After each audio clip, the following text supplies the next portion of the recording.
Hello, everyone. We're going to start right now.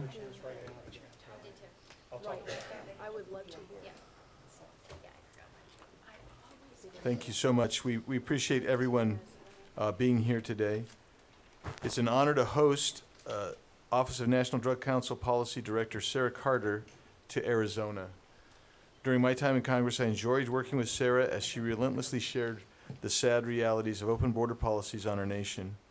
In her new role, she continues in that effort with a special emphasis on stemming the flow of illicit drugs across our border. Thank you, Sara, for joining us today. We're so glad to have you here. Thank you.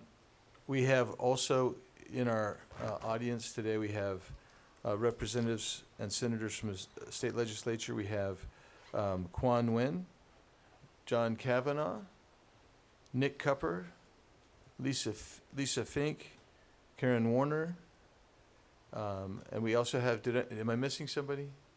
No, missing me. And then from the county, we have Supervisor Debbie Lesko. We also have Mayor Schneff from Queen Creek. And we also have former National Border Patrol Council National Vice President Art Del Cueto. We are grateful for you, and we're grateful for everyone who is here attending this important discussion today. We're also joined by 8 families who have been tragically impacted by open border policies. While each of their stories is different, they have the same end, a profound loss that could have been avoided if our nation's immigration laws had been enforced and our border secured. Since taking office, President Trump has largely delivered on his promise to secure the border. Illegal alien traffic has substantially decreased. Miles of new fencing are being installed in gaps left open by the feckless Biden-Harris regime, and criminal aliens are being removed from our communities. But in Arizona, the work is not done. Arizona remains a hot spot for drug and human trafficking, in fact, the hottest spot in the nation along the southwest border. In 2025, for the 3rd straight year, drug-related deaths across the country fell, but in Arizona, deaths actually increased by 17%, the largest increase of any of the 5 states that saw increases. The statistics are worse when considering fentanyl, the deadly substance that impacted 2 of the families with us here today. While fentanyl-related deaths decreased 31% nationwide, Arizona actually saw a 30% increase. Law enforcement agencies in Arizona have seized roughly half of all fentanyl pills confiscated nationwide in the last 3 years. We are grateful for their efforts.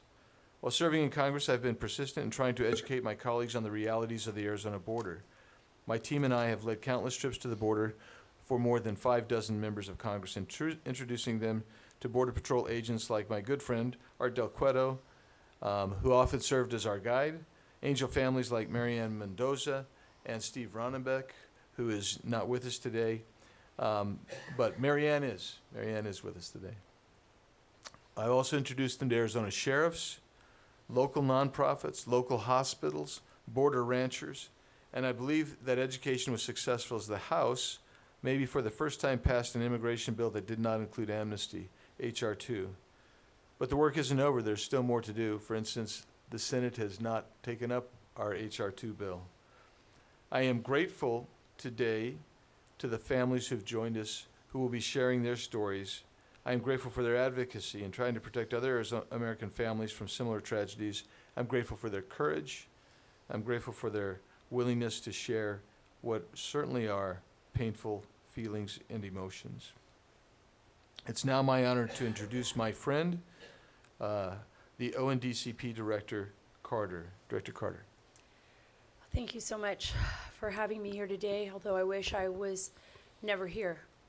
I wish we never had to be here. I wish I didn't have to look into a mother's eyes and know that her child was lost, like you, Ann, or you. All the families here that have suffered because of failures, because of lack of common sense, should have never happened. But we're here, and now we have to fix it. And we're doing that. But we still need to do so much more, just as Congressman Biggs said. I want to thank you, Congressman Biggs, for bringing us together. I want to thank you, Congressman Crane, for being here. I know how important it is for everyone that's here that we want to save lives. Our goal is to protect the national security of the United States, and our goal is to ensure that no other mother or father has to suffer, or family member, or brother or sister has to suffer what the families here have had to endure and will endure till their very last breath.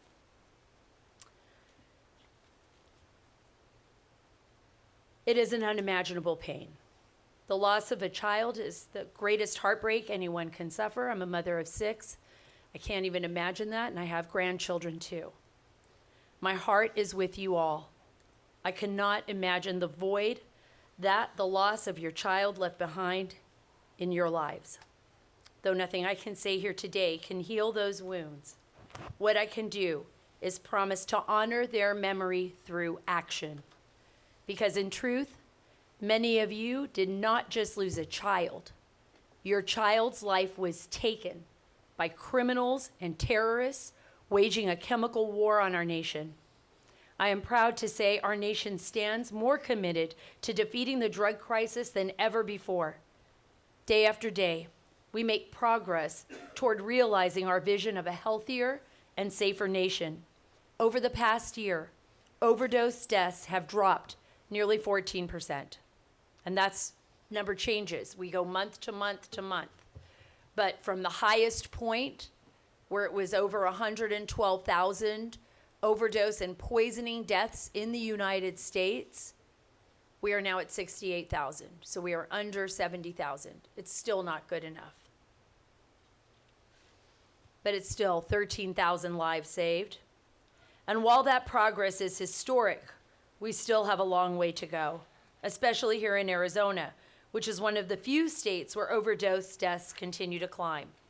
Through President Trump's newly released National Drug Control Strategy, our office released that just recently in Washington, D.C., I have no doubt we will turn the tide here as well.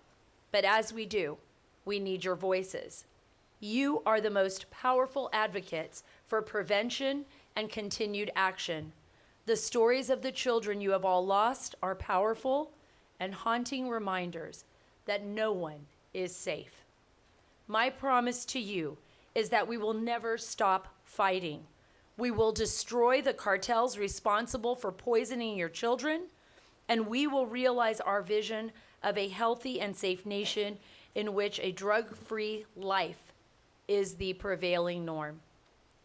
Thank you, and God bless all of you here today. I'm here to listen to your stories and learn from you, and then implement what I have learned here into policy and action back in Washington, D.C. So God bless you all.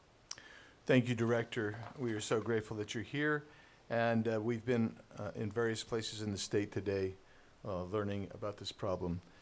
I forgot to mention one of my very best friends in Congress, and that's only because he's sitting up here and I didn't see him, is Congressman Eli Crane, who is also here with us. We're grateful to have you here, Congressman Crane. And now I will turn some time over to the head of the American Border Stories Project, Nicole Kiprilov, who's done so much for angel families, and we're grateful to have you here, Nicole. Thank you so much. Thank you, Congressman. Thank you, Director Carter. Thank you to the Office of National Drug Control Policy for bringing us together today. Congressman Biggs, Director Carter, Congressman Crane, you have been among the strongest advocates that these angel families have had. And I don't think it can be put into words how much your genuine compassion and your willingness to stand beside these families as they go through the darkest period of their life has meant to them. So thank you, and God bless you. My name is Nicole Kiprilov. I'm the Executive Director of the American Border Story, also known as TABS. We are an organization that works with families across this country whose lives have been permanently shattered by border-related crime, cartel violence, fentanyl poisoning, and policy failures that way too often get reduced to statistics and political talking points. And this conversation today is not a conversation about statistics. It's a conversation about human beings. It's about the human cost of policy failures that Congressman Biggs and Director Carter and Congressman Crane have dedicated their lives to solving. Every single person sitting at this table represents someone who was loved deeply. Someone with dreams, routines, inside jokes, futures, families, and people who wake up every morning carrying unimaginable pain and unimaginable grief. And what makes these stories especially painful is that all of them were 100% preventable. Some of these victims survived physically, like Carissa, but their families are still living with lifelong trauma every single day. I have had the honor and privilege to get to know these families over the past year, although to Director Carter's point, I wish I never got to know them under these circumstances. And they're the most incredible people I've ever met in my life, and I say that everywhere because it's the truth. But none of these families have asked to become advocates. They became advocates in the most selfless way possible because they don't want another family sitting here where they are today. And so with that, I'd like to begin by introducing someone who has been a voice for so many angel families across for so many years. I met Marianne Mendoza a year ago, and from the moment we met, it was so clear to me that she wasn't just carrying the grief from the loss of her son, Sergeant Brandon Mendoza. She has also made it her mission in life to carry families and their pain through the darkest times of their lives. Marianne, thank you so much for being here today. I can't even imagine what it's like to be a parent who loses a child and have to turn your grief and pain into advocacy, but you've done it. You've turned that unimaginable pain into incredible advocacy, and you've supported so many families. You started an amazing organization. So can you please share with us Brandon's story today and what inspires you in your advocacy efforts? Thank you. I'm Marianne Mendoza, and my son was Sergeant Brandon Mendoza of the Mesa, Arizona Police Department. He was killed on May 12, 2014, and he is my why. He is the absolutely reason why I put myself out there, because my son would have done the same for me had this been me who had been killed in an accident caused by an illegal criminal.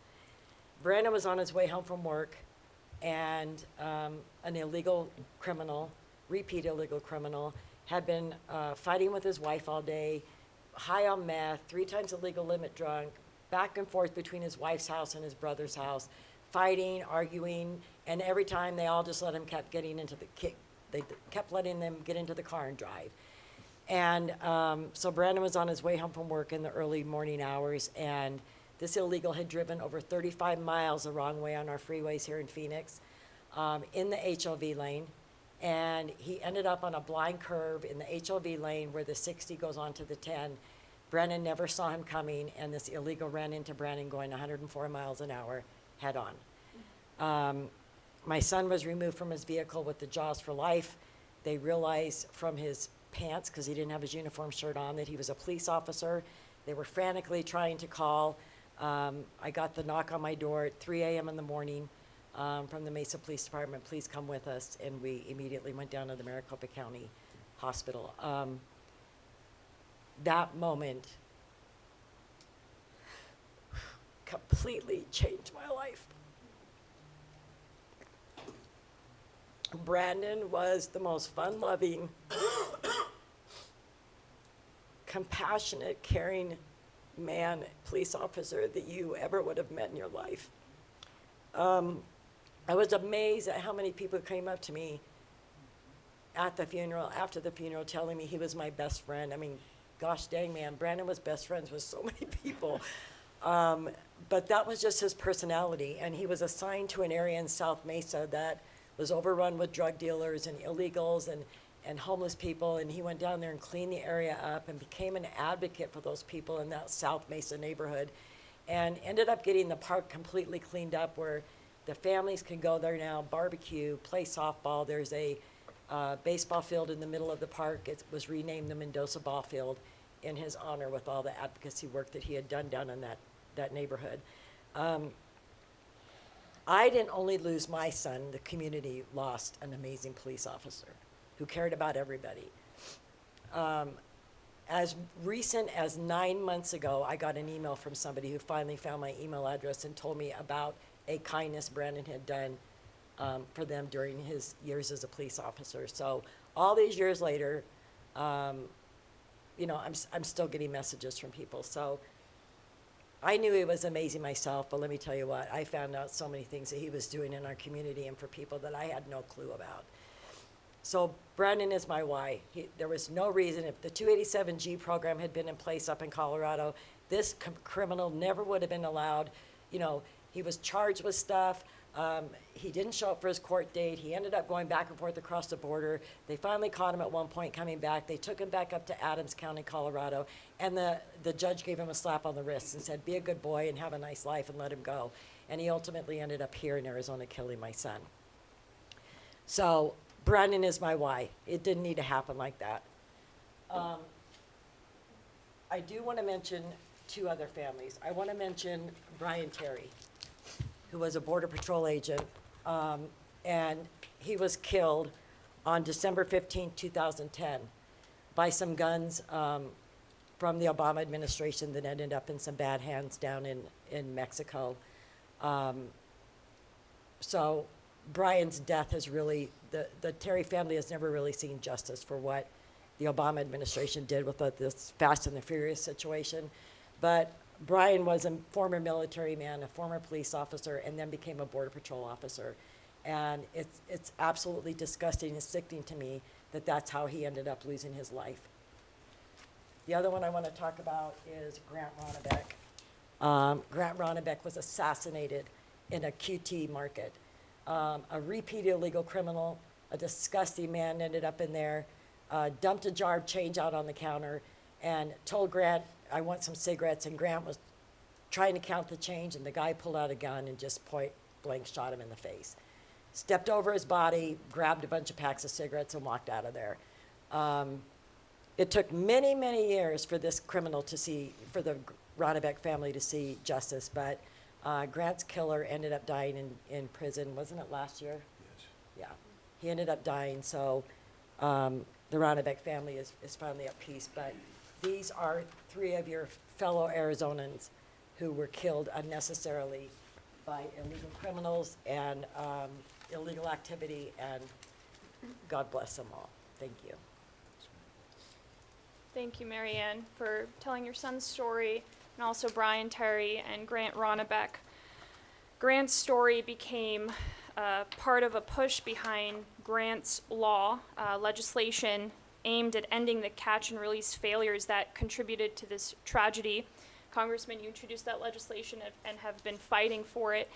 Tell us about Grant's law, and tell us about why legislation like that matters so much. Well, so the Grant's law would put an end to catch and release policies and programs that we have, that we've seen. Those are what actually contributed Grant's to murder. The bill that we introduced, and we've been doing this every year for 10 years now, has we've tried to run it alone. We've tried to incorporate it in other bills. It's actually passed out of the House twice as part of another bill, once in 2018 in the Securing America's Future Act, and the other one is in the Secure the Border Act of 2023, which is actually kind of sitting over in the Senate again as we go forward, waiting for Senate action. The reason that we need to codify this is because too many jurisdictions are allowing people who have criminal records, who otherwise should be held in custody with an ICE detainer. They're releasing them, and then those individuals are put back on the street. Many of them are dangerous, and this is the type of person that you have. So both in Grant Ronnebeck's story and also in Brandon Mendoza's story, these are individuals that should never have been released into the public. They should have been deported out of our country. So that's the impetus behind the bill.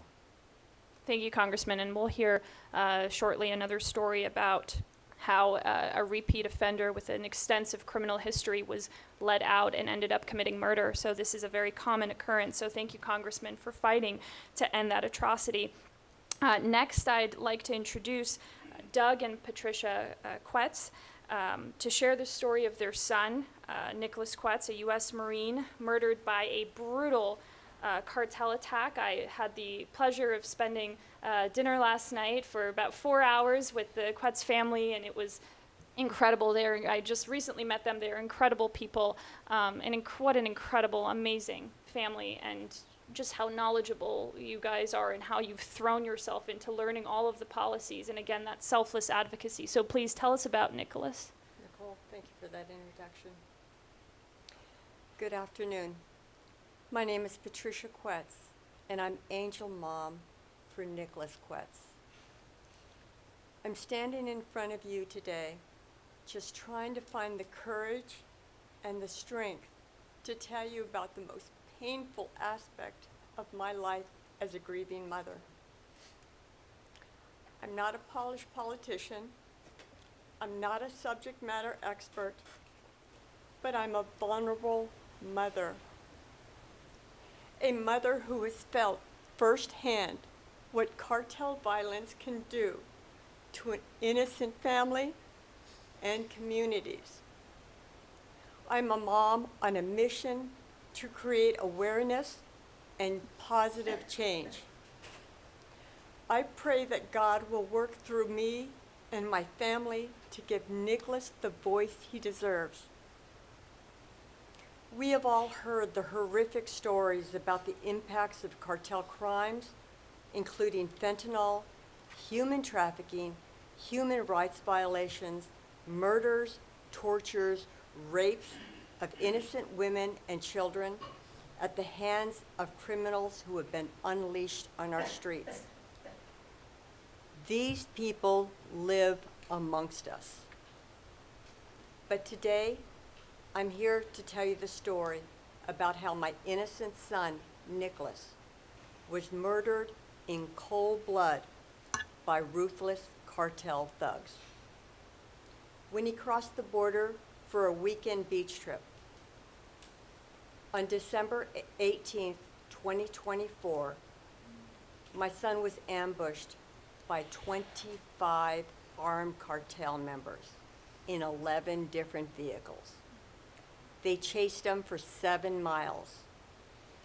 Following a failed carjacking of his F-250 pickup truck.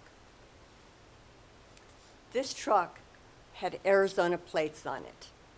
This was a deliberate attack on an innocent American. After ramming him into roadblocks, these cowards shot him in the back, through the heart, and left him to bleed out on a Mexican highway. Nick was a U.S. Marine veteran. He dedicated his life to this country in hopes of making this world a safer place for all of us. Nick was the most beautiful soul I knew. His smile would brighten any room he walked into. He was humble, he was kind, and he was so hardworking. He was a friend you could count on in a moment's notice. He was adventurous, but most of all, he was courageous. I am thankful he lived his life to the fullest, without any regrets. Cartel violence doesn't discriminate by race, nationality, politics, but rather it's a human and moral issue that can be broken down into good versus bad.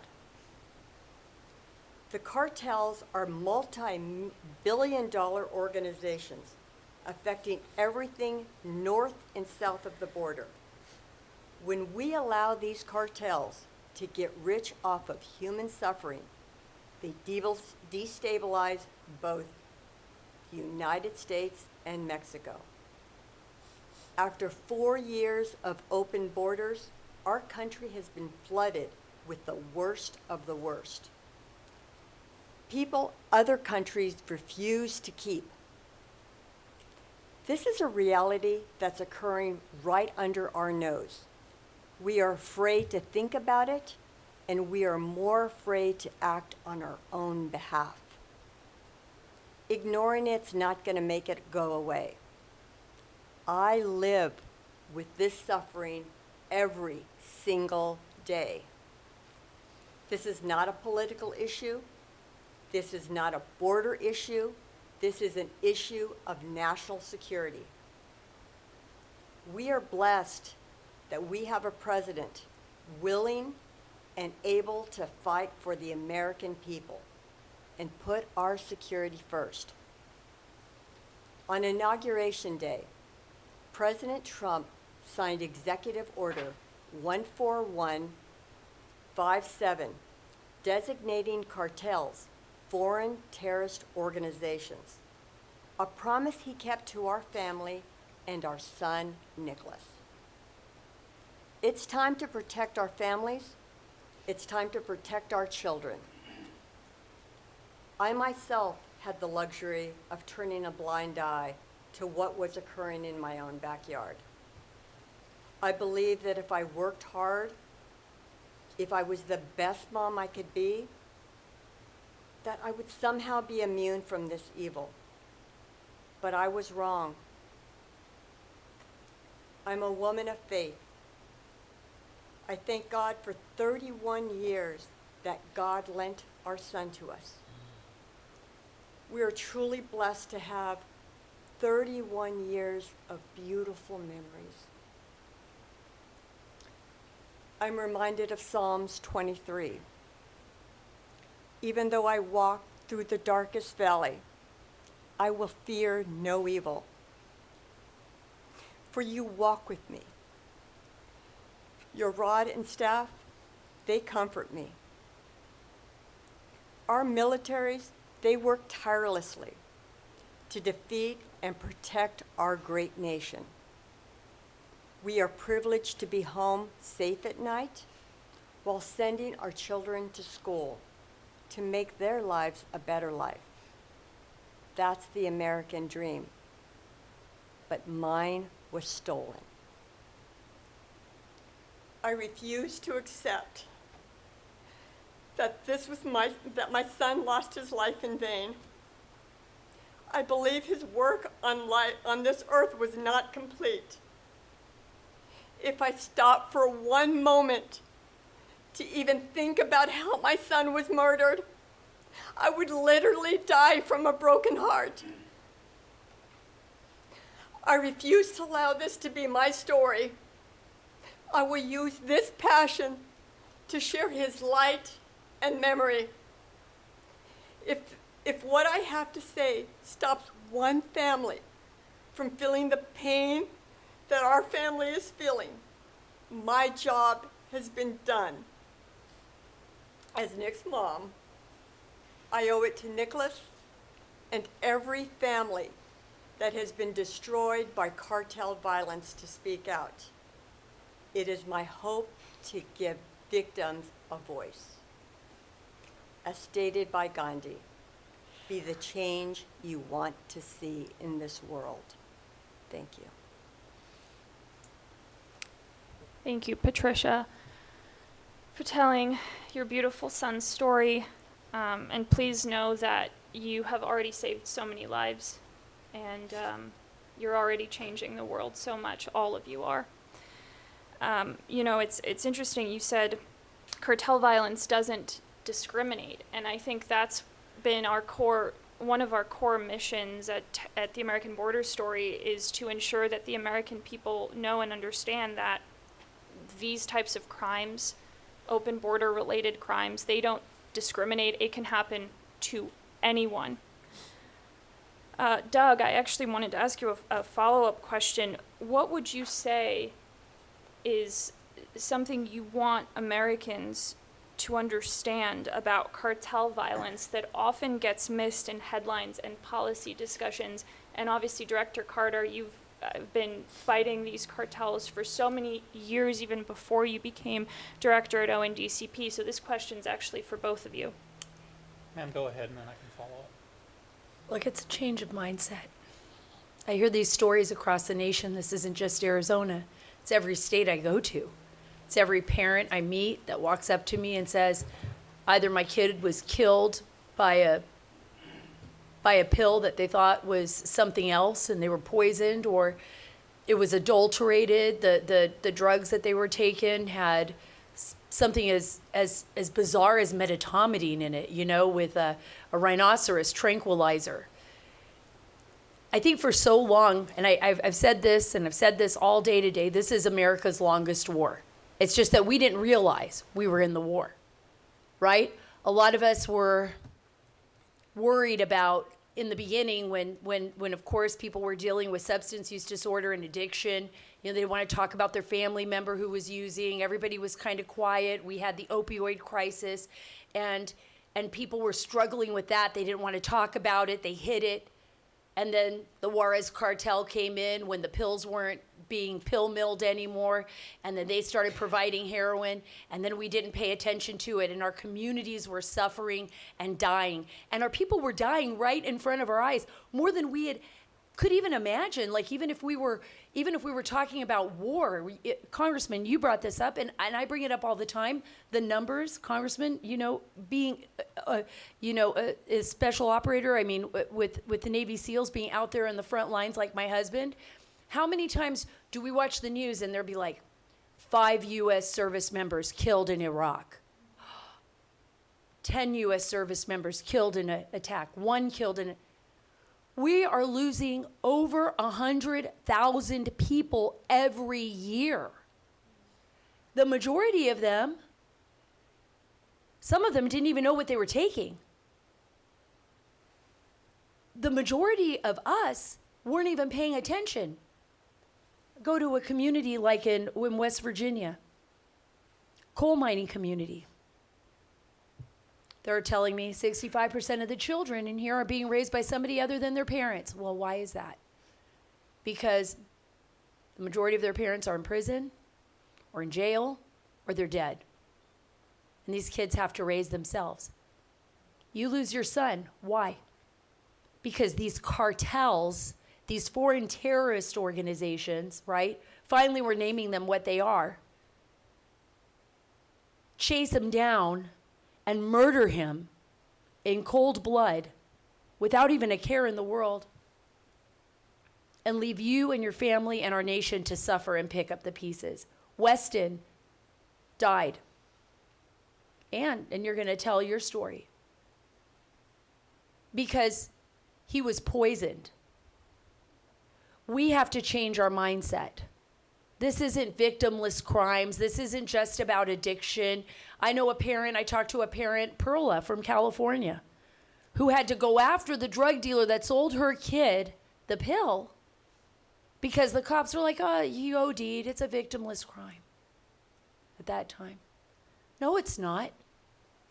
In fact, the DEA went after that drug dealer later and found out that his pills had killed at least 8 people in that community. These are not victimless crimes.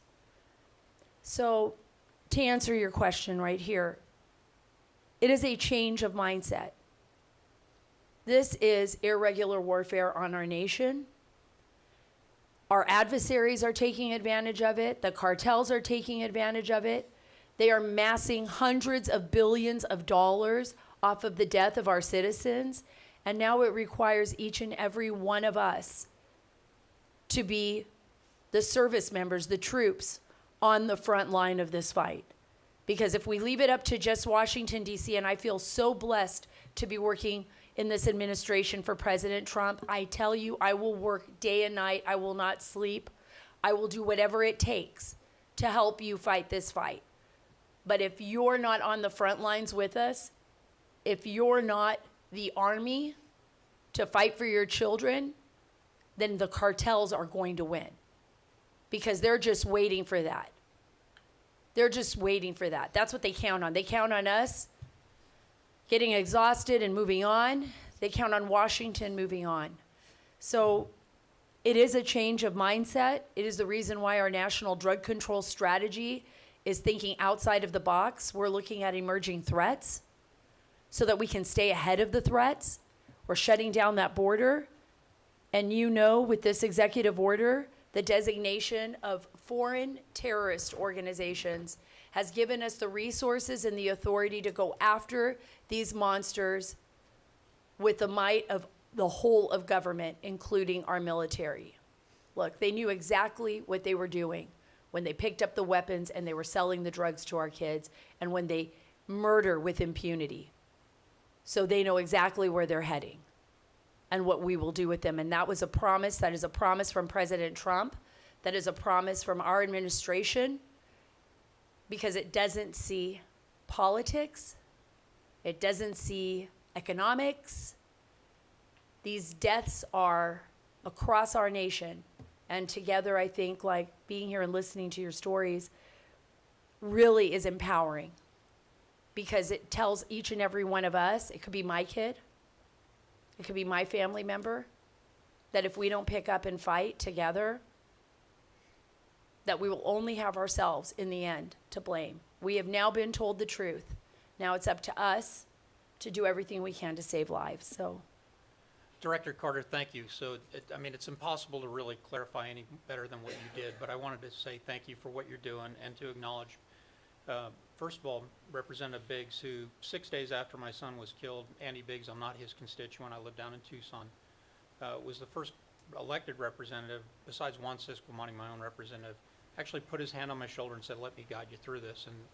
And that led to introductions to both now Vice President Vance, then it was Senator Vance and President Trump, and routine contact with President Trump. Had the pleasure of putting some input into that executive order, and it's exactly what it is, right? So when you look at terrorists and you look at terrorism, the numbers in Mexico that are linked to, pick any one of the cartel organizations down there, whether it be Sinaloa, Cartel New Generation, Jalisco, or the others, those numbers are actually larger than the Islamic radical terrorists that Representative, I'll call him Eli because he's my brother in arms, and others that we went after for 20 years after 9/11 that motivated a lot of people, changed his life, right? He enlisted in the Navy after that, and then, so we all fought side by side against that, and then we ignored the threat to our southern border.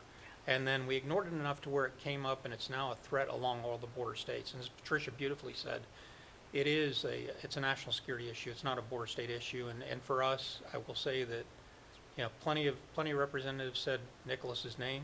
Both the gentlemen here did many times. You know, a lot of people did not do that because it actually occurred on the 18th of October, 3 weeks before the election.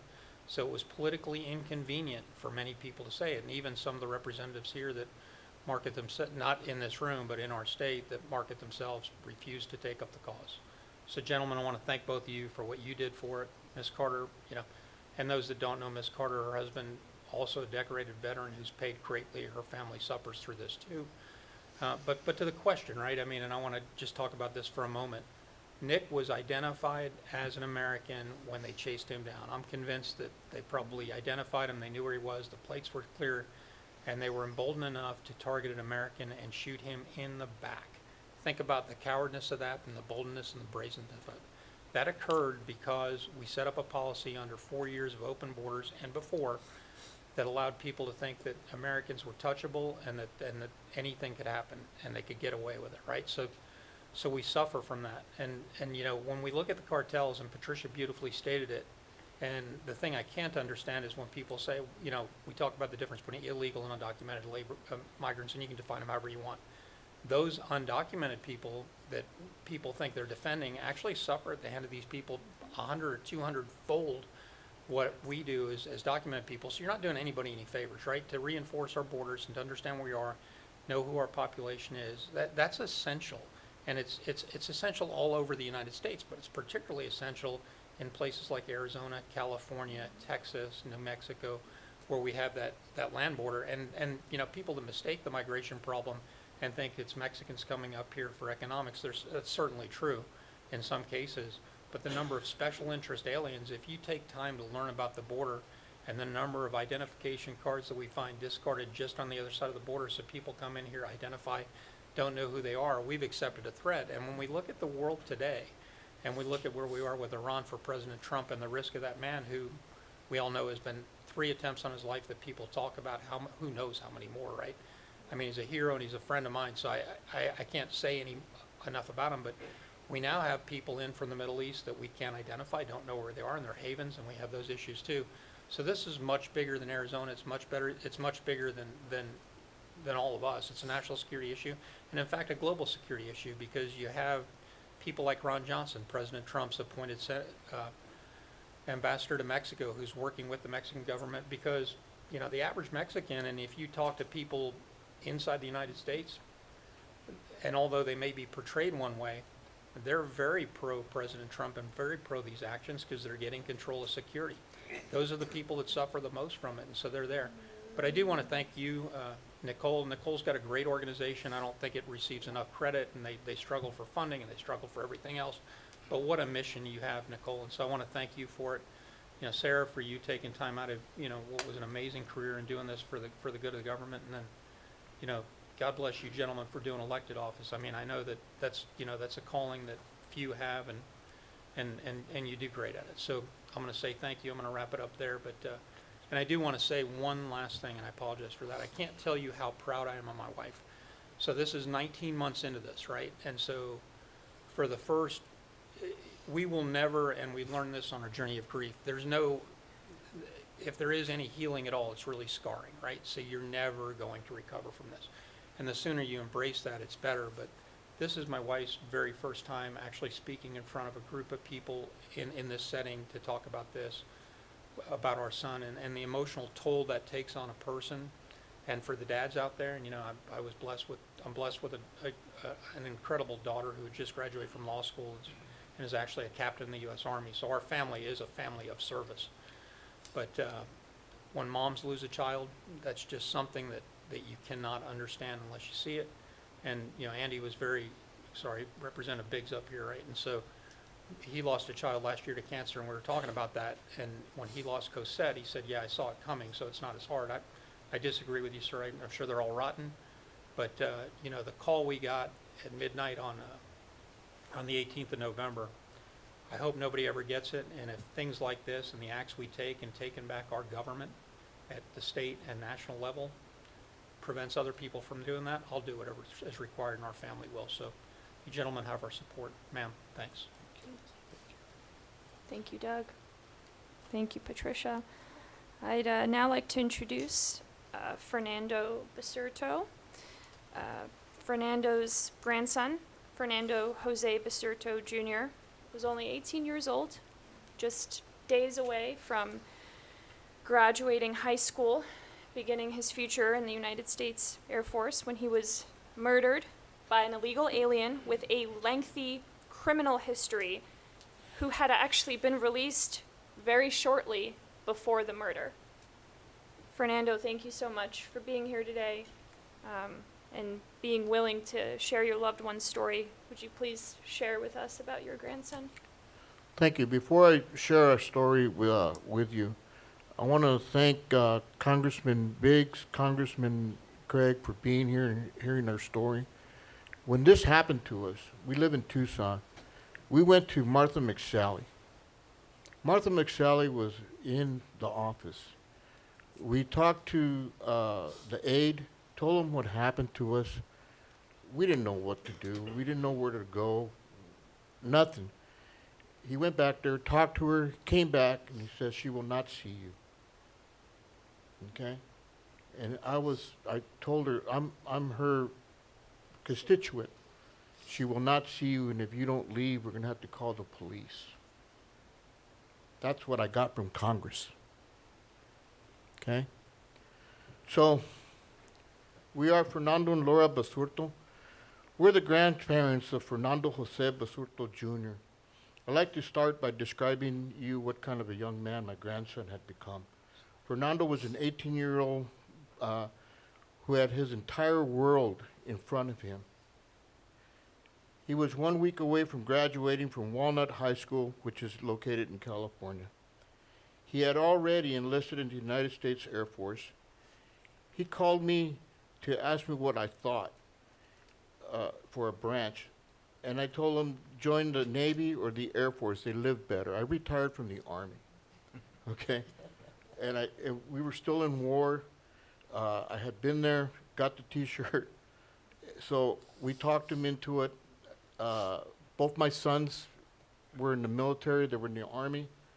So we did the full court press. He called me up to tell me he had enlisted into the Air Force.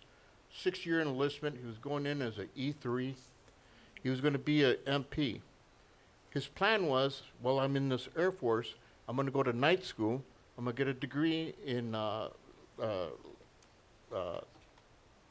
enforcement service. And after that, he planned on becoming an FBI agent. That was his goal. Okay, he really wanted to be an FBI agent. And I told him, you know what, you're Hispanic, you're a veteran, okay, yeah, they'll pick you up. And if you got a good grade point average and you're smart, which you are, you'll do good. So, after 30 years in the military, we had talked him into joining the Air Force, which was great. I was so proud of him. You see, he was going to be a military police. I already spoke about that. The family thought that he was, while serving in the Air Force, would be good. I was worried that he'd get deployed, of course, you know, and my wife, Laura, she was worried that he'd get deployed, but I never pushed military life on our children, okay? This is something that and Eli can attest to this, this is something that your kids have to do because they're the ones that are signing on the dotted line. And they're the ones that have to pay the ultimate sacrifice if need be. That was their choice. It's not being pushed by the family, okay? So I was really proud of him, that he stepped up to the plate. Nando loved his God, he loved life, and he loved his entire family and his friends. He'd come to Arizona on holidays and stuff to visit his family. Because at that time it was just his dad and his mom had gotten divorced. And his dad lived here in Tucson and his mom lived up in California. And he'd come down to visit the family down here. My two oldest sons, they had the boys in my family. Being a Hispanic male, carrying your name, your last name means a lot. So I had Fernando and I have another one named Michael. Those were two that were going to carry my name. Well, Nando, we used to call him, didn't make it. He was killed at the age of 18. He was in California. They were waiting for his next door neighbor that had also joined the Air Force, and his dad had gone to LAX to pick him up because he had come home from leave, from graduating from all the schools and everything he had to do in the Air Force, and they're going to throw him a surprise party. 2 illegal aliens, gangbangers, came up to the party, and they wanted to go in. Imagine somebody coming up and wanting to go into your garage and tag your garage. Okay, and one of them pulled out a gun to try to intimidate him. They got distracted. There was a fight. The guy that killed my grandson pulled out the gun and started shooting. My grandson was over in the corner and was hit by a 9mm between the eyes. He died immediately. When we went to the court, that's where we found out all this stuff, that he was not involved. He had nothing. Nothing. He was just standing, wrong guy, wrong place. He wound up getting killed. It's been devastating. We found out I have a brother-in-law that's in Border Patrol. I gave him the name, and that's how I found out that he was an illegal alien, living in California. He's from Nicaragua. Grew up in California.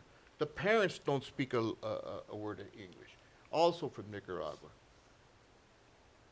When they were sentenced, no remorse. None. No remorse. None whatsoever. They didn't care.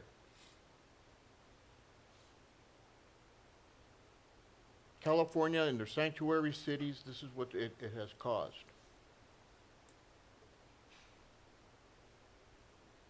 The other guy, because there was 2 of them, like in Tucson, in Arizona, if you are with somebody and you rob a Circle K, and say there's a murder. Both of you guys are going to be held accountable for that crime. Well, in California, they changed the law. Okay? The guy that pulled the trigger is doing time close to life, but the other kid, time served, got released. The guy that pulled the trigger, my brother-in-law got us the rap sheet, numerous felonies and misdemeanors, but the big one was assault with a firearm, quote unquote. He did 2 days, 2 months, excuse me, in 2 days, LA County lockup. Then the judge gave him probation. 19 days later, he murdered my grandson. Thank you. Thank you, Fernando. Laura, thank you both for being here. I can't imagine, like I said before, how much more amplified the pain gets when you have a case where this was preventable at so many different points, not just one. Go ahead, please. If I can add, I've been to war. I did 30 years in the military, okay? Desert Storm, Iraq. I seen people die. I seen people get killed. I seen people get wounded. I seen people losing bodily parts, okay? Just like Eli. You know what I'm talking about. But this here, the loss of my grandson, it has brought me to my knees. Before, luck of the draw, you put it in the back of your mind and you move out. Draw fire, okay?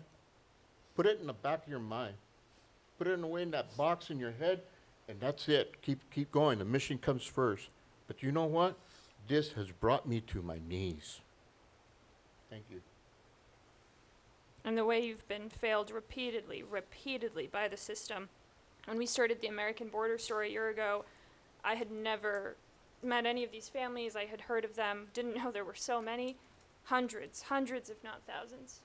And just story after story, conversation after phone call, listening to how many different agencies, policies, individuals in elected office had just turned a blind eye. How many systemic failures led to this in the United States of America? It's beyond heartbreaking, and I am so sorry that your own system failed you so miserably.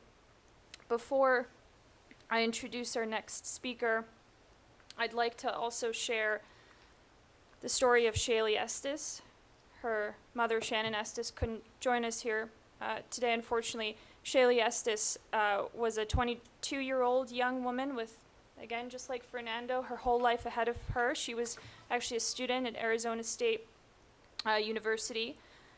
She was murdered in her home in 2015 by a Russian national who had overstayed his visa and was living in the United States illegally. Before her death, talk about systemic failure here, Shaylee had repeatedly reported to authorities that the Russian national was stalking and threatening her, even warning that his visa had expired and that she feared for her life. There were red flags, alarms everywhere. But despite those warnings, the Russian national was not removed from the country. They knew who he was not removed. So on July 24th, 2015, he ambushed Shaylee and shot her multiple times, killing her. And her mother, Shannon Estes, I know, Marianne, you're very close to her and have guided her through this unimaginable journey. She has been very outspoken about the failures that allowed her daughter's murder to happen. I think one important thing to recognize is that not every family impacted by these crimes loses someone immediately. Sometimes survival itself becomes a lifelong tragedy. I'd now like to invite Patti Fox to share her daughter, Carissa's story. Carissa, thank God, survived. Thank God, after being struck by an illegal alien driver who fled the scene. Her life, her family's lives were permanently changed. And of course, I'd like to just point out Carissa, of course, is the beautiful Carissa is here with us today. Patti, I don't know how you do it. You are one of the most positive people who inspires me every day. When I read your posts, when I talk to you, you bring sunshine into my life, and I just can't, I don't know how you do it. So please tell us your story, tell us about Carissa, tell us what happened, and tell us how you find the strength to keep going every single day. Thank you, Nicole. Likewise. I'm not a polished speaker, not a politician. I'm just a mom who worked really hard for her kids. I spent 15 years as a single mom, and I had 4 beautiful children that I'm very proud of. Chris's number 3. She was my strong-willed child, and we spent many days locked in battles of the will as she grew up, and I knew that will would serve her well at some point in her life. Last year, she moved back to Colorado after deciding she wanted to spend some time in a different city and in Chicago, and she decided to come back to Parker, Colorado, because she missed her family. She was a big, she had a huge heart, and she really loved all of us quite a bit. So she came back and to start her life again in Colorado, got signed up for esthetician school. Her goal was to become an esthetician and eventually open her own skincare line. She hated that quality skincare was priced out for a lot of women, and she didn't like that. So she had it on her heart that she was going to travel the world and learn beauty secrets from all over and bring it back here to the States and start her own line that would be affordable, because everybody deserved to feel beautiful. She loved K-pop, she loved dancing, she loved boba tea, and she discovered a new love just before. She liked to ride on the back of her friend's motorcycle. She loved the feel of the wind on her skin. She turned 22 March 15th, and a couple weeks later on March 28th, she was heading out to celebrate her 22nd birthday with her friends. They were going to go to Black Hawk that night, but beforehand, she wanted to do what she had loved most, and that was take a ride on a motorcycle with her friend. What was supposed to be a lighthearted night of fun. She texted me at 8:15 and said, "Now that I am embracing all that life has to offer me, I couldn't be happier." 2 hours later, a Venezuelan driver would run a stop sign, cross 3 lanes of traffic, hit her, launching her headfirst into a concrete barrier. This driver and her passengers exited the vehicle, looked at her, and fled. They didn't call 911. They didn't even stop to see if she was okay. They thought of themselves. When I got that call, as every single parent here has gotten that call,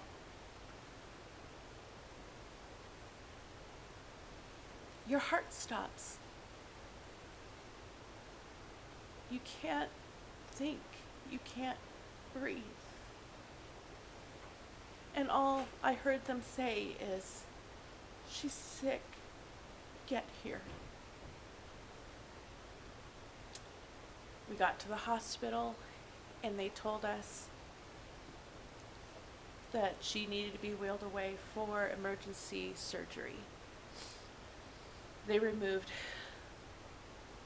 the left side of her skull to give her brain the space to swell because it was pushing down on her brain stem. They didn't say it. They didn't need to say it. I got to see her for about 30 seconds before they wheeled her away to surgery. We spent the next couple weeks waiting. They told us the first 5 days were critical, and then it was the first 2 weeks were critical. She finally opened her eye April 22nd. And even then, predictions weren't really positive. Anytime the doctors gave us a negative story, I would just smile and look at him and say, but God. Because he happens to like doing some miracles.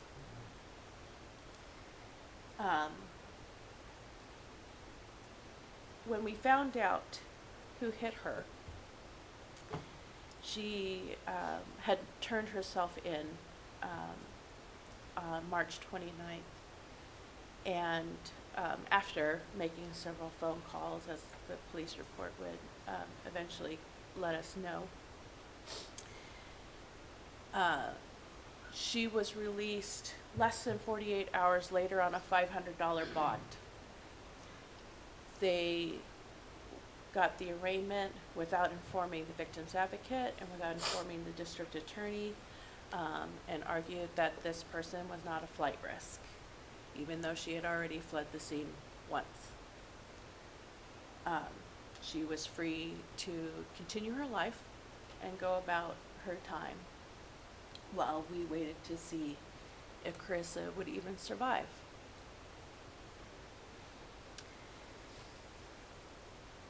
We weren't told immediately the details. I spoke with a detective a few days later, and he said that there were some language barriers. And I asked explicitly, is this person here illegally?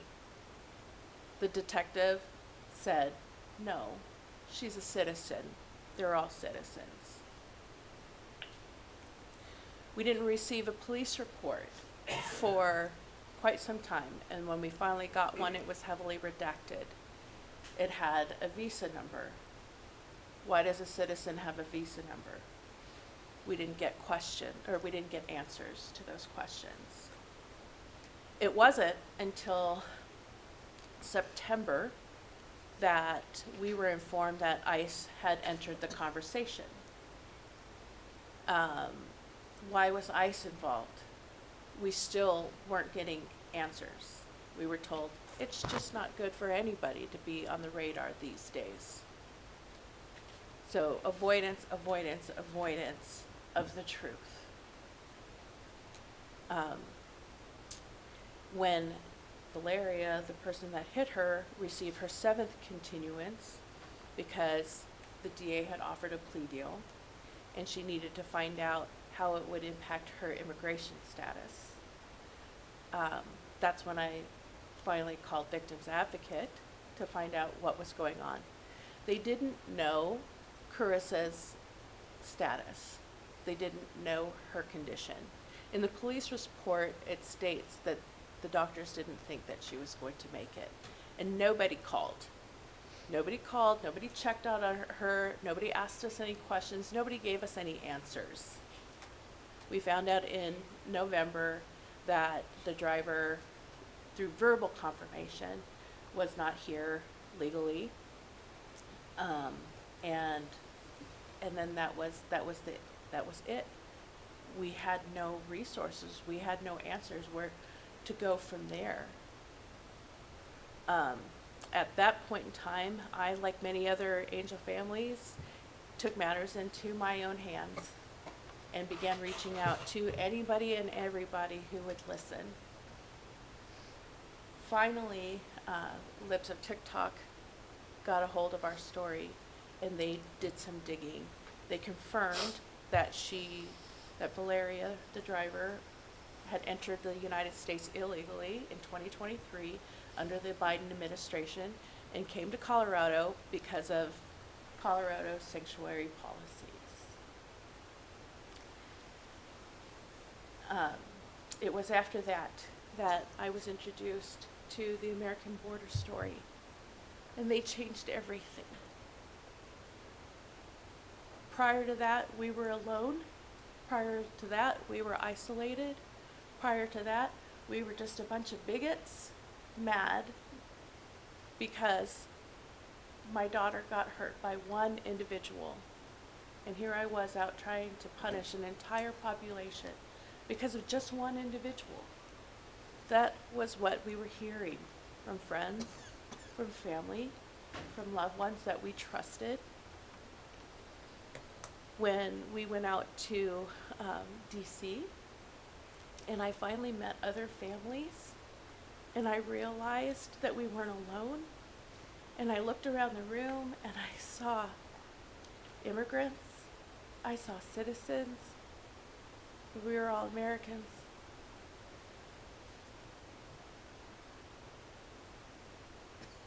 Ambiguous grief is when you don't have closure. Grieving somebody sitting right in front of you is so incredibly painful. Instead of going to go get boba tea with my daughter, we feed her through a G-tube. Instead of planning her first trip to Japan, we have to make sure that everything is wheelchair accessible and that we can get there. The implications of what we go through, it's daily. It doesn't matter if I'm tired. It doesn't matter if we've had a long day. When the pulse ox goes off and her oxygen drops, I better be there. I'm very blessed to have the family that I have. I'm very blessed to have angel families. I'm very blessed to have my daughter sitting next to me.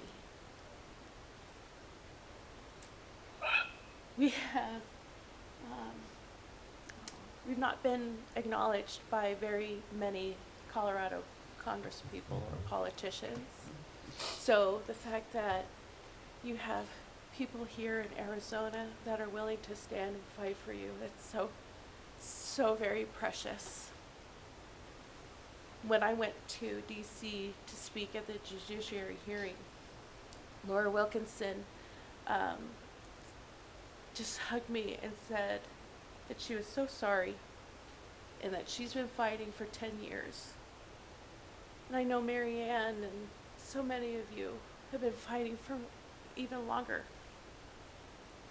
And my challenge to each of you, politicians, please don't make me hug another angel mom in 10 years. Thank you.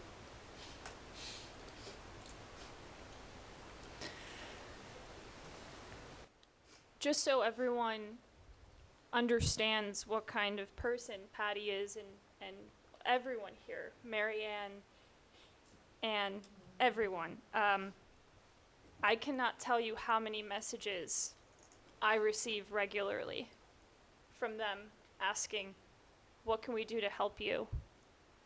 Think about that. What can we do to help you? And it throws me off because we're supposed to be helping you.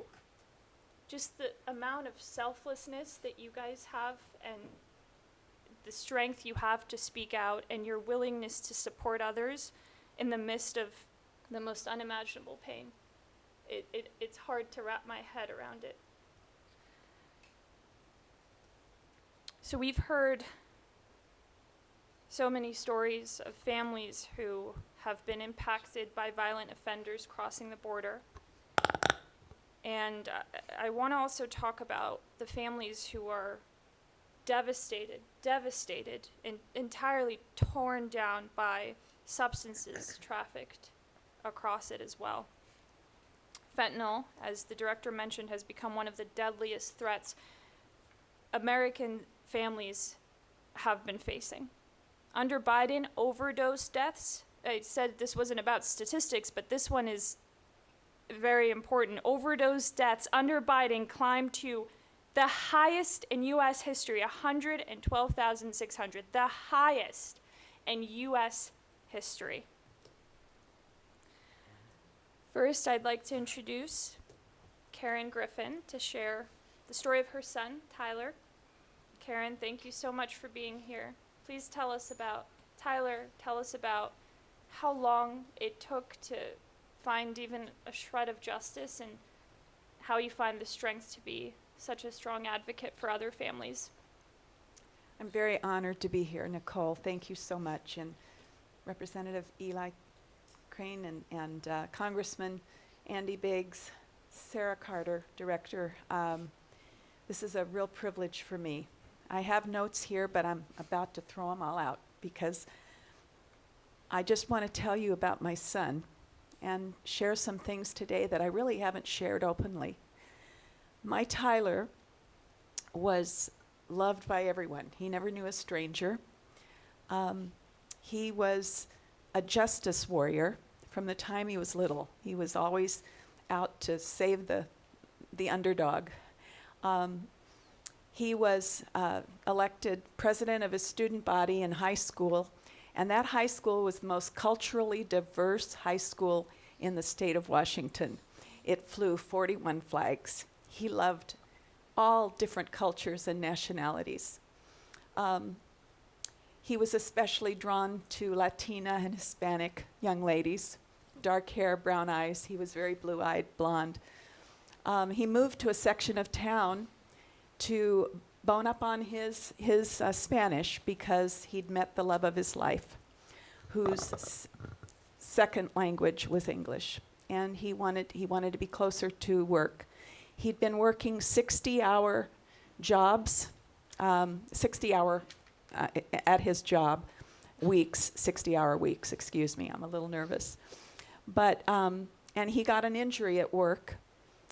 He had a multimedia business that he'd grown from the bottom up, and it was a very successful business.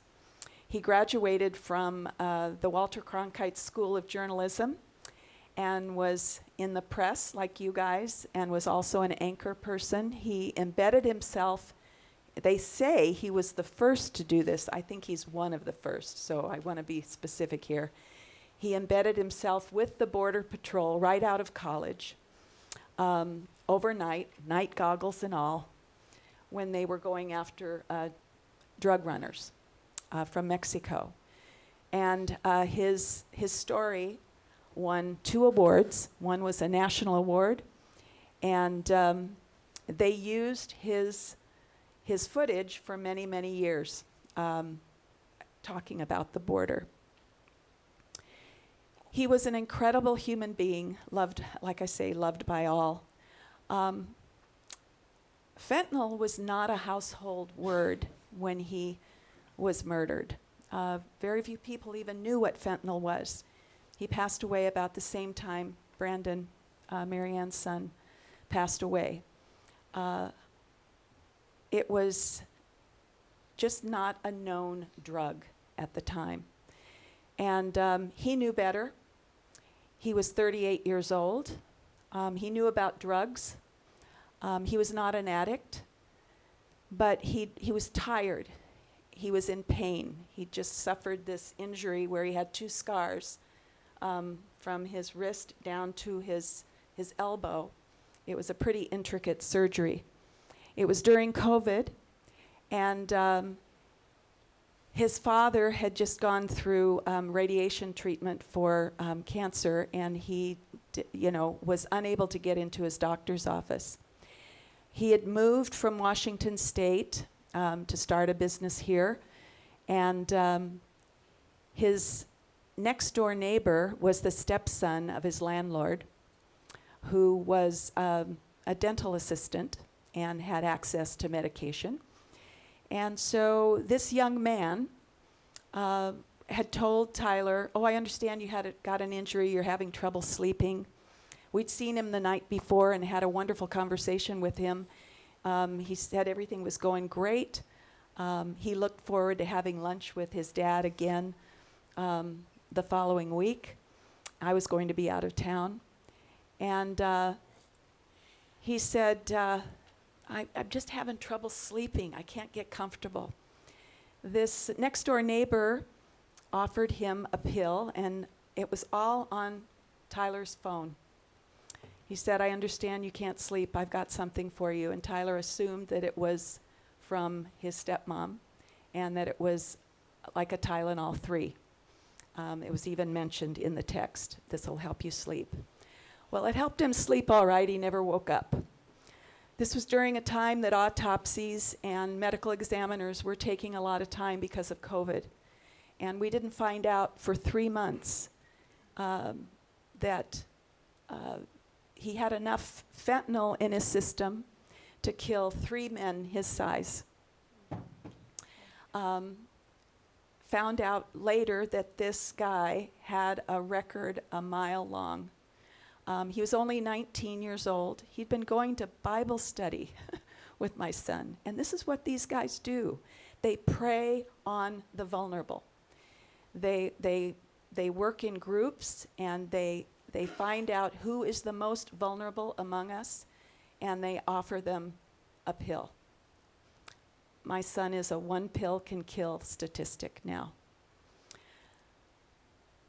Being that we saw him just the night before, and it was right when COVID was just about to lift a little bit, and we had had a wonderful dinner, a 3-hour dinner at a grill outside. They allowed us to sit outside. And due to protocol, we could only eat out there if we were 6 feet apart, right?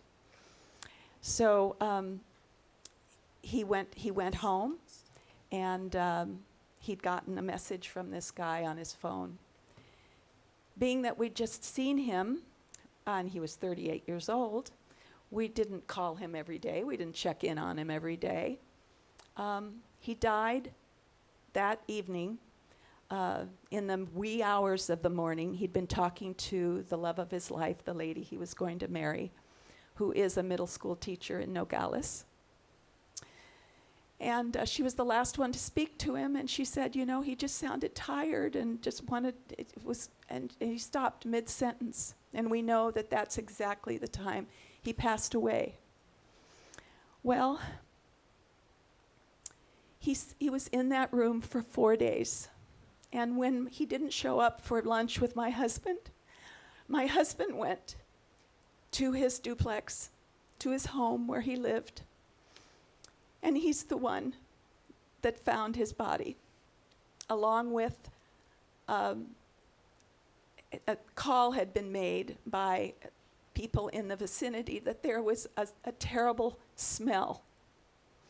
His body had rotted for 4 days in that room.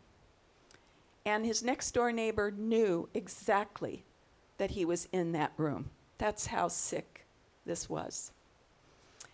My husband, since, he would love to have been here today to talk to you all, but he has since had 3 cardiac arrests. He had an athlete's heart, was a long-distance cyclist, and due to what he saw and witnessed, he'll never be the same. Nobody would allow me to go and hold my son. They said it would just be too traumatic. And to this day, I don't have closure. And what did I do the night before, the night we saw him, the last night I saw him, because of COVID rules and because I was concerned about my husband's health? I elbow bumped him a goodbye. I didn't hug him. And he was known for his bear hugs. This is my son. I usually have a poster. His name's Tyler Griffin.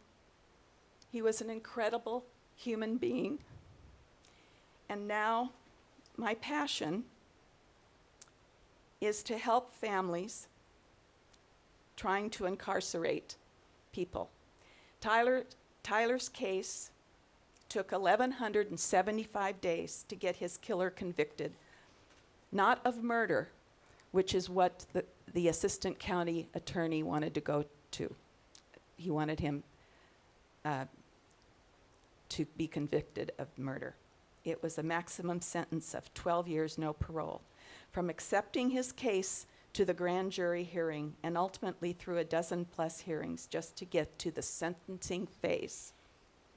The DEA Special Drug Task Force agent who passionately believed in Tyler's case, he's the one who said, I'm going to have to keep your phone for a year.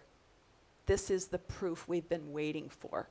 Everything was on Tyler's phone about that pill.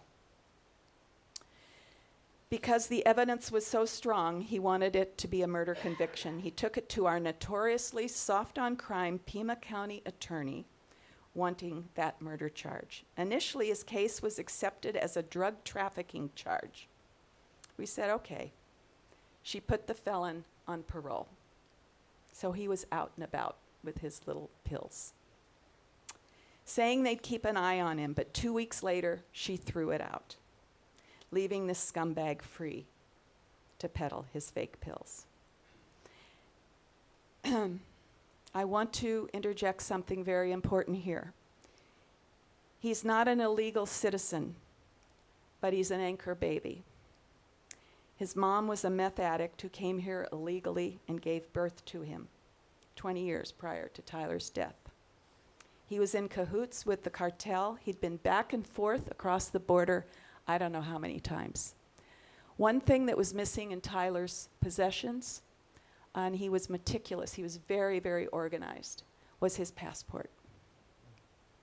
So we think that that was confiscated. Now, if there's enough proof at the onset of hearings, the perpetrator is now incarcerated versus out on parole while awaiting the sentencing phase. God only knows how many lives have been saved just because of that one thing. And it was because of my hero, County Attorney Mark Diebold, who ran against this soft on crime county attorney, which we wish Mark had won. Last words from the judge to us after we gave our victim statement was, I'm so sorry, Mr. and Mrs. Griffin, 1,175 days later, that it took our justice system this long to get to where we are today. My passion as an angel mom is to advocate change and promote policy, especially in Democrat majority jurisdictions like Pima County, that will eventually expedite prosecution and incarceration or immediate deportation with no chance of U.S. reentry of all drug dealers who knowingly give a fentanyl-laced pill to an unknowing victim who then dies because of that deceit. So what does it take to incarcerate these thugs? I end by mentioning my two favorite words. I kind of made this up. Synergistic cooperation. In Tyler's case, it took many, many people to believe in his case and to not throw it out. Among the conservative powers that be who took on that case were Mark Diebold, DEA undercover detective Sincere, and afterwards talking to people like Andy Biggs, who was one of the first people to listen to our story about Tyler. We were asked to join Carrie Lake's, to actually lead Carrie Lake's coalition on fighting fentanyl at the border. I wish she'd become governor. I end on the politicians and candidates and all of them who literally cared for Tyler's case. And I can hope I give you an idea of why his case is unique. These cartel members come across our border or these particular people go on the other side of the border, like his murderer did. And they work in cahoots, they come back. One thing I learned recently that I could not believe is that the addicts on the street, and again, I want to be very careful about this, I do not hold Tyler in any higher esteem than these poor addicts on the streets. They're somebody's son, they're somebody's brother. But because they found out that Tyler died, and he was not an addict, that particular dealer is who a lot of the addicts want to find and get a pill from because it's that strong. They've built up an addiction to it. And when I heard that, I thought, you want to find a dealer that lost somebody. It's sick. I want to add to this something very important, that the FBI is now wanting to piggyback the son's killer reckless manslaughter charge of 10 years. It was 12, but 2 were already served. Adding to that charge, federal offenses of criminal conduct over, back, and beyond our southern Arizona border, entailing cartel involvement with human as well as drug trafficking.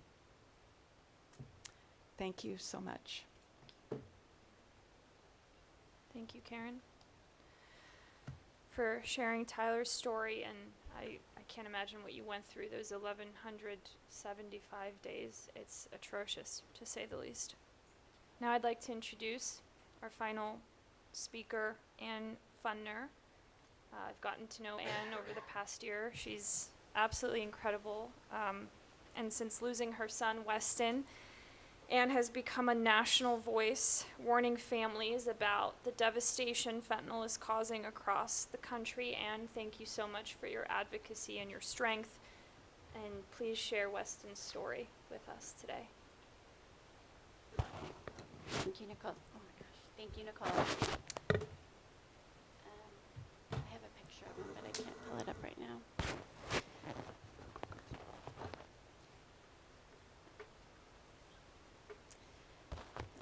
Thank you to Nicole for moderating this, Congressman Andy Biggs, Director Carter, Congressman Crane,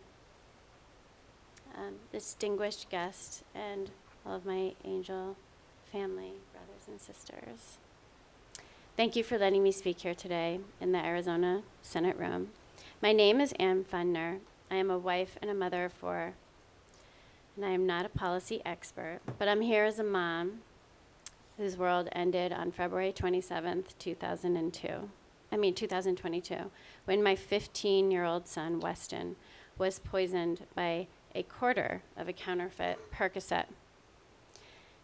So I'm here to tell you about who Weston was. He was the best big brother on the planet, patient, protective, and the one who made sure his little brothers and sisters never felt left out. He was the kid who lifted everyone up in the room. He loved surfing more than anything, and I can still see that huge grin on his face when he caught a good wave. And by the way, I apologize for my 5:30 alarm. That's actually when I picked him up from surf camp, and I never turned it off. I don't usually do events this late at night. So he played football and hockey. He kept a 3.5 GPA and went to church on Sunday with us, as well as Wednesday youth groups. And I'm telling you all these things because we felt like we were doing everything right. I was room mom. We went to museums, splash pads, Disney, trips, camping. We threw big birthday parties and talked openly with Weston. I think this is the most important part. We talked openly with Weston about drugs. I was part of a group here in Arizona called Not My Kid. I was on the Women's Auxiliary Board for 3 years when Weston was just 5 years old. And I'm sure a lot of you know that organization here. It's one of the largest organizations for educating peers and parents on drugs and other peer issues that affect children, primarily middle school, high school, and young adults. We educated him about peer pressure. We surrounded him with love and faith and structure every single day, and he had a heart of gold. He would give his shirt off of his back to anybody who needed it. He believed in doing what was right. He was our firstborn, our joy. And then, in a moment, because of a quarter of a counterfeit pill, it was all gone. Weston was a freshman in high school, and like so many good kids, he just wanted to fit in. He was at a brand new school. And second semester freshman year, we allowed him to try public school. He had been asking for a while. And a new friend that he really wanted to be friends with, he thought he was, the kid that everyone would want to be friends with, handed him what he was told was a Percocet. And because of our conversations, Weston knew that he should not take it. But his doctor had offered it to him recently when he had an injury. And I said no. But he had heard it. And so when he was offered a Percocet, he thought he could probably get away with it. And he took a quarter of it, thinking it was a Percocet. But it wasn't a Percocet at all. It was a counterfeit little blue pill with pure fentanyl sprinkled in it. And he got the side of the pill that contained the fentanyl. That was all it took. My husband found him lifeless in his room the next morning. Pure illicit fentanyl, manufactured by the cartels, trafficked straight over our open southern borders. And this happened in 2022, and I just want to say that that was the deadliest year. It was the last administration who invited and really facilitated the crisis. It was enabled by sanctuary policies. We had moved to California. They had sanctuary policies there that treat the border like a suggestion instead of a line that must be defended. Everything we did, right, as parents, every conversation, every rule, every prayer could not protect him from the one little quarter of a counterfeit pill. Because here's what no one tells you. You don't just lose your child. You lose everything surrounding him. Our other kids' lives have been displaced forever. Their laughter is quieter now. Their childhoods were stolen that morning too. Our family's business is gone. The future we had planned, the college funds, the family vacations, the simple joy of watching it all of our kids grow up together vanished in an instant. That one tiny pill didn't just ruin life, it took our entire family with it. This is what cartel violence looks like on American soil. 500,000 people are dead on American soil in the past administration, 2021 through 2024, all the way through 2024.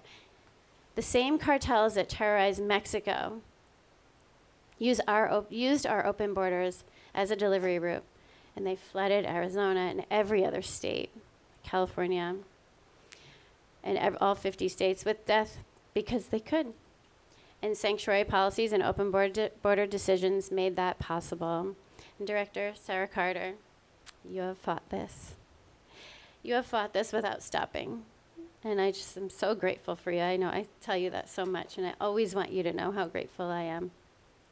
You've exposed the cartels, their money.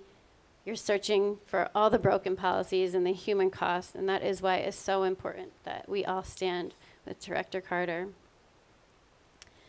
and that we support leaders like Congressman Biggs and Crane who refuse to look away, because every time we secure the border, every time we dismantle a cartel pipeline, we stop another family from being destroyed the way we were. Weston deserved better. Every child in Arizona deserves to be safe. Every child in the United States deserves to be safe. And thank you. Thank you so much, and God bless you all. Thank you for letting me tell his story. I have a picture of him from my computer, just so you could see my sweet 15-year-old boy who's forever 15. And it's not going to let me in. But my Weston, you may have seen him already. I speak a lot, but I just wanted to give you he's 15 years old. Experimenting. That was it. Took him. Thank you. Thank you so much for giving me that time. Thank you, Anne. Before I turn it over to the congressman to wrap this roundtable, Director Carter, I'd love for you to speak more about the incredible, unprecedented work that ONDCP is doing under your leadership, that President Trump and his entire administration are doing to combat fentanyl and these cartels. Well, thank you so much. And like I said earlier, all these stories, right? This isn't just here in Arizona. This isn't an anomaly. It's across the entirety of the United States. There's nothing that I can say that would be better than what the moms and dads and grandparents have said here, and the suffering that you feel every single day. But I think, and I've told you this, Anne, and I've said this to so many of the families, I can't even imagine a greater love than what these families have shown us. They have lost the most precious treasure, gift in their life. The thing that you would do anything for, you would give your own life for your children. They've lost their child, yet they're here fighting to save our children. So our national drug control strategy has and does reflect that. When I first started talking to my office, I said, these families are on the battlefield. These are the casualties of America's longest war. We are no longer going to treat this like overdose. Oh, well, this area, these are overdoses, or we're going to ignore the facts. We're going to deal with the facts as they are. And then we're going to we're going to think outside the box, and we're going to figure out how to solve this crisis, how to implement. I don't want a piece of policy paper that gets stuck in a shelf and everybody forgets about it. I'm not checking a box. I didn't go to Washington, D.C. because I love Washington, D.C. and want to be there and be separated from my family. You know, probably, hopefully, if we continue to do the job and fight the fight the way it should be fought until the end of this administration. If I'm not doing that job, I expect to be fired. My job, our job, as an administration and as a nation, is to put the American people first, to put our families first, and to hold murderers accountable. What happened to your children is murder by foreign terrorist organizations, and by the way, by adversaries who are taking advantage of this weakness to target our nation. And that is what the strategy reflects. Emerging threats being one of them. I want to give you guys maybe a little bit of something. And what I want is to continue these conversations at the office, because we need to find real tangible solutions so that we can continue to see the deaths drop, right? So part of it is emerging threats. It's chapter 1 of our national drug control strategy. And why did I make that chapter 1? I made it chapter 1 because I want to stay ahead of our adversaries.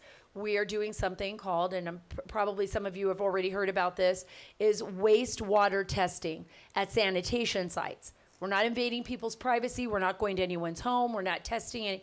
We're going to sanitation sites, and we are testing the wastewater because that's where we're going to find out the truth. What we discovered when we did our national study, it was a primary test, to see if we wanted to go on a major national scale, which I'd love to do eventually.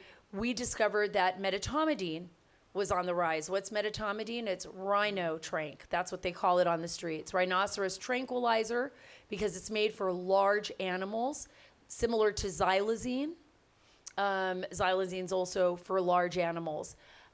We found that the cartels had been adulterating the fentanyl, which we didn't know, with now medetomidine. Sometimes it's just pure medetomidine, and it is 100 times, sometimes depending 1,000 times, you can depend on how much is in there, more potent than fentanyl.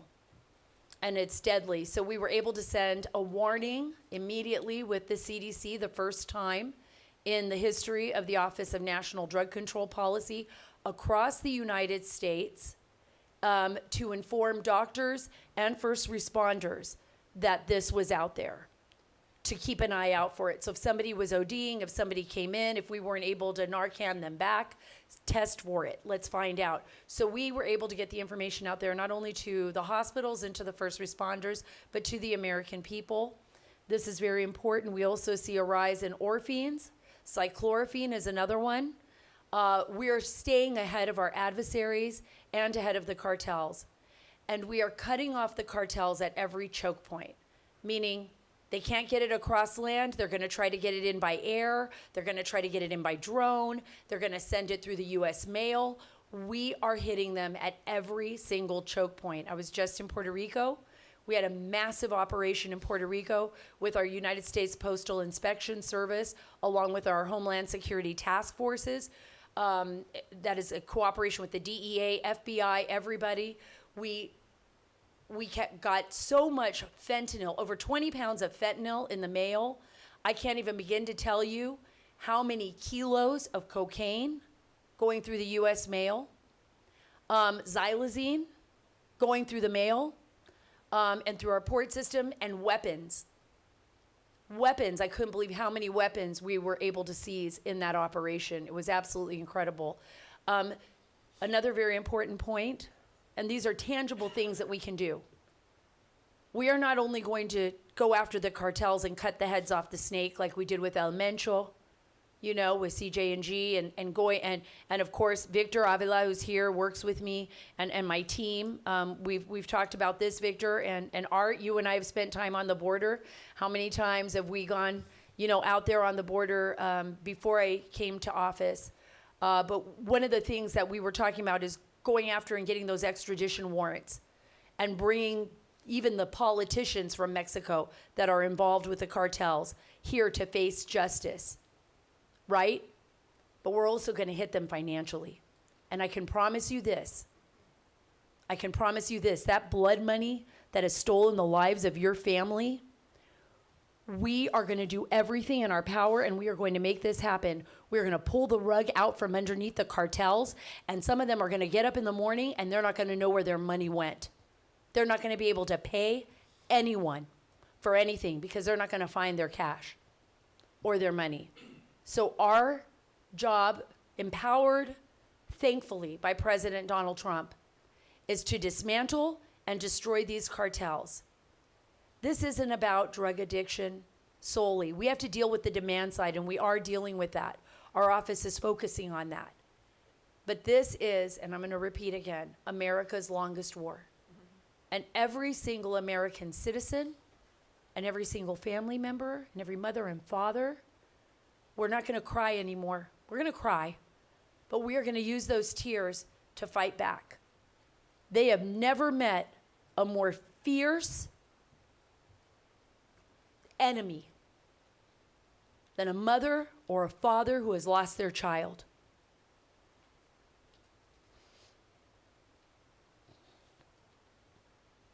This, my friends, is the front line of the battle. Every single mother and father here, and grandfather, and aunt and uncle and friend, should be empowered to know that they are a part of this fight and that we are going to back you and stand beside you, and we will never, ever relent. We are on the offensive now. We are coming after the cartels. Their days of operating with impunity are over, and they know it. And they should be scared. They should be very afraid. We're no longer victims. We're coming after them. It's over for them. And that's what our strategy says. And that's what we're going to do. It's not a policy paper anymore. It's not going to be put in a shelf. It's going to be implementable, and it's going to be a tour de force, like Ann Fundner, like all the families that are sitting here. Thank you. Thank you, Director Carter. Thank you, Congressman. Thank you to all the families who are here. We at the American Border Story are committed to continuing to work with your office, Director, continuing to work with your office, Congressman Crane, your office as well, as many offices as possible, as many agencies and departments in this incredible administration. We've always said this, with the American Border Story, are committed to fighting. I actually got a call the other day from an angel mom who 25 years after her daughter was murdered by an illegal alien, still has not gotten justice. And she said to me, "Nicole, I feel like giving up." And I said, "That's okay, because we never will." We are here, like you said, we are an army, along with Victor Avila, Art Del Cueto, two of the first people who I met in this fight and who have never stopped standing beside the Angel families. We are all here to fight for you and with you. So thank you so much, and I'd like to now turn it over to the congressman for some closing remarks. Thank you so much. And before I close, I want to just give some time to another warrior in this project, my friend Eli Crane. Thank you, Congressman Biggs. Thank you, Nicole, for everything that you do. I want to say thank you to all the Angel families here for testifying, also the representatives in the room. I'm humbled to be in this room, and I'm infuriated at the same time. I sit on the Homeland Security Committee in Washington, D.C., so I have met with angel mothers and fathers up there before, but I have never heard this many angel testimonies at once, and it disgusts me. But it also humbles me because of the power of their stories and because of how courageous they are. Make no mistake about it, this is a war. This is a war. Right now, we've won back some ground, even though nothing we can ever do can ever restore the lives of these families up here because of President Trump, Director Carter, and the folks that have fought tirelessly for border security for a very long time. This is a war against cartels, careless politicians, and the partisan media. Criminals are being prioritized over American citizens. And I will tell you this right now, I do not care what color you are. I don't care where you're from. I don't care who you pray to. If you are an American citizen, it is my job, Congressman Biggs' jobs, and every other representative to prioritize you over criminals. One of the reasons I said careless politicians is because a lot of people in Washington and even in this state house that are politicians do not care. They do not care. And you know how I know that? Me and Congressman Biggs a couple months ago were at the State of the Union with President Trump, who brought in several angel families. And almost none of the Democrats in that audience would get up and stand when they were recognized. Am I here to make this partisan politics? No, I'm not. This should never be a partisan politics issue. It shouldn't have anything to do with politics. Because after protecting your constitutional rights, our number one job as elected officials is to protect the American citizens, regardless of who you are, where you come from, what color you are. And we have failed you. We have failed all of these families up here, and it disgusts me. It disgusts me. The last thing I want to say is this. As I listen to these angel families up here, it reminds me of one of my favorite scripture verses, which is Genesis 50:20. And it says, "You intended to harm me, but God intended it for good, to accomplish what is now being done, the saving of many lives." And I just want to encourage the angel families up here, because this is a war, and we have not won this war. And if you guys don't continue to step up with courage and tell your story, I'm afraid that we will not be able to honor Patti's request down there to not have her hug an angel mom or angel father in the years to come. We have to stay in this fight. We have to be bold. We have to be strong. And we have to put ourselves in the place of these angel families, because when I look at these guys, as a dad who has an 18-year-old and a 14-year-old, and my oldest daughter's getting ready to leave our house and come to college, it would be bad enough to lose your kid to overdose, drugs, murder, whatever it is, but I can't even imagine the extra insult and pain that would come, because if it was completely unavoidable from somebody who was not supposed to be in this country to begin with. And I will say one more thing, because we have talked about open borders in this roundtable hearing.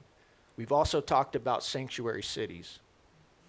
And both of those are very important, but the one thing that often doesn't get tied together with those two is now we see why. This is connected to the SAVE Act. Because a lot of this, not all of it, but a lot of this is about one word and one word only, and that is power. They allowed 15 to 20 million people in. They set up these sanctuary cities that are weak on crime, don't want CBP and ICE to be able to go in and get them out so that we don't have more angel families. And now they are fighting for these people to be able to vote that we're not supposed to be in this country to begin with. And I know that upsets a lot of people and it makes a lot of people uncomfortable. But when I ran for office, I said I was going to stand for truth and I was going to call things out, even if it offended people. And I just want to make that really clear because all three of those issues are related. So again, sorry to make it political. One of the reasons I wear a ball cap up here is because I was worried that if I started dressing like a politician, I would start to sound and act like one. But I thank you guys, to these angel families, for your strength and for your courage. And I hope, regardless of what your political affiliation is, I hope Americans and politicians of all parties will start to listen and put themselves in your shoes. Thank you. Thanks, Eli. And thank you, Nicole, for organizing this with us, and thank you, Director Carter, for being with us. Appreciate all the angel families. Your testimony is poignant. It's eloquent. It was full of sorrow and grief, but power, and gives us all energy and strength, and that's what we need. I acknowledge we have some DEA folks that have been with us all day long. They're probably tired of being with me, but that's okay. We were grateful that DEA was here with us all day long, and also, again, Sarah and Eli and those who've been with me in fighting the border fight. Debbie Lesko's been with me in the fight in Congress for years, and also my friend Art Del Cueto. Thank you, Art. So,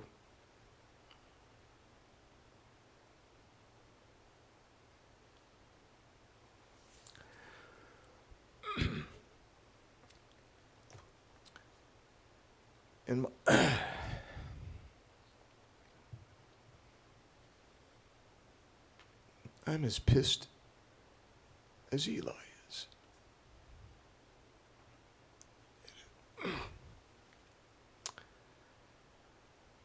Almost speechless. Again.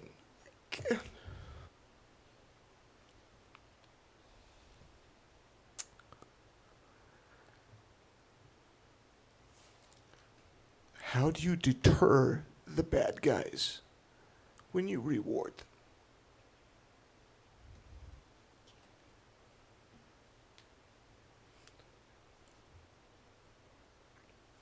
You gotta ID the criminal. ID the act. Catch the criminal. Prosecute the criminal. And you punish the criminal. The result is general and specific deterrence. Specific because that individual will not commit the crime again because they've been punished. It's general deterrence because all the other yo-yos that want to do the same thing say, I don't want that. Sanctuary policies undermine the rule of law. When the rule of law is undermined, freedom is gone. And when you have anarchy, you have disaster, and you have sorrow. And that's what we've seen today. utter failure of the government, organized under divine creation, bastardized,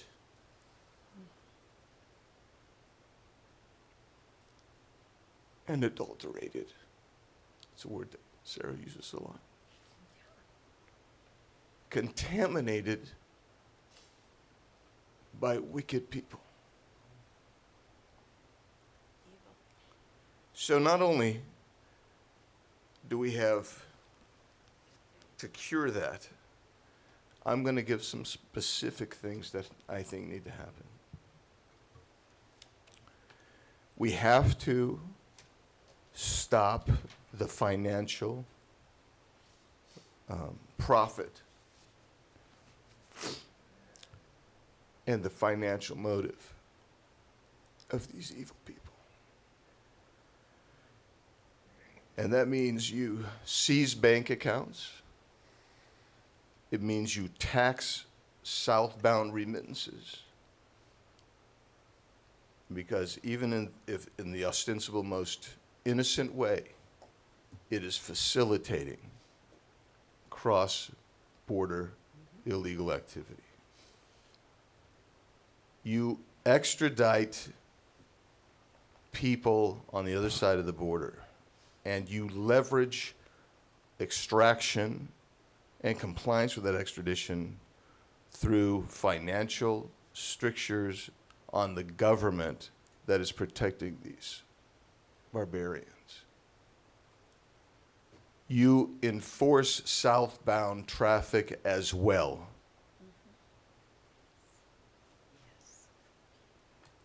Stop the guns, stop the money. Not all of this is wire transfers or digital transfers, as some people will tell you that that's it. I've actually talked to one of the deputies of El Chapo's organization. This is one of the ones that was a whistleblower against El Chapo. He said that they would load up 40-foot container trailers with cash, because that's how you pay the low-level cartel members. They don't want wire transfers, they want cash. So you have to do the southbound interdiction. You deport people. You remove them. There are millions with removal orders in this country that this administration is trying to actually remove. They've had due process. Catch them and remove them. And when they go to a sanctuary city that refuses to cooperate, you use, again, the sanctions necessary to inspire compliance with federal law in that local jurisdiction, which is a sanctuary city. I don't know. The other thing is, if you have someone who is a naturalized citizen who has committed fraud, and in my opinion, you've committed fraud if you are here trying to violate our immigration laws and our border laws, and you are part of a international, transnational criminal organization like a cartel, we need to denaturalize you and return you to your native country. We respond to incentives, we respond to disincentives. We provide too many incentives for this kind of conduct, which produces this kind of pain.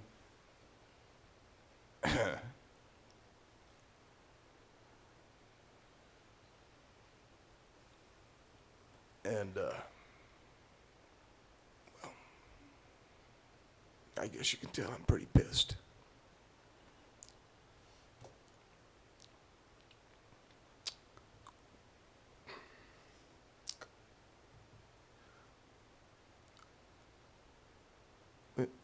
Winston Churchill, who was one of my favorite criers in political history, he was a crier, just so you know.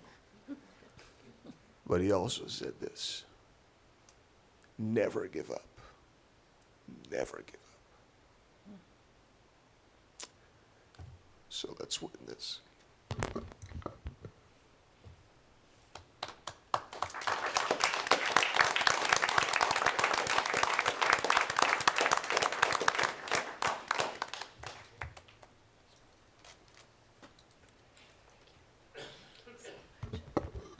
And I think we're done. I don't know, Nicole, are we done? We're done. We're done. Thank you so much. Not really. We're never done. We're never done. Like you said, never give never up. give up. We'll never give up.